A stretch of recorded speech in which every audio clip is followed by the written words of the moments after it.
guseka we utuma urumuri rwose rwibera ku maso yawe.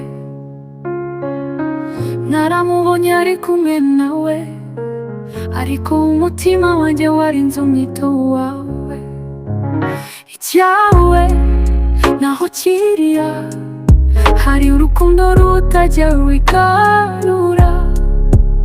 Sinakubuze kuko ntabashije, nahubutse nturinda kurinda. Icyawe naho cyirya, ibyo kugira uhabandi mu mutima wanjye. Sinavuga ngo subira, ariko ntashobora kuvuga ngo urandeke.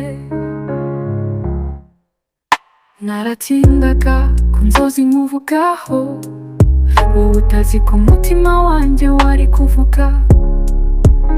Yamutwaye ntacyo mbivugaho, ariko sinakuva mu nzozi zanjye uracyazigarura.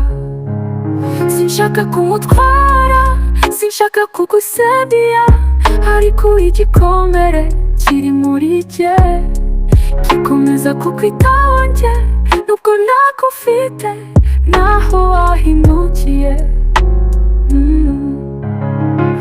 Icyawe naho cyirya, sinshobora kugira nk'utabizi. Ntacyo mvuga nuko numva kutarigeze ubuha abandi mu kuri kwanjye.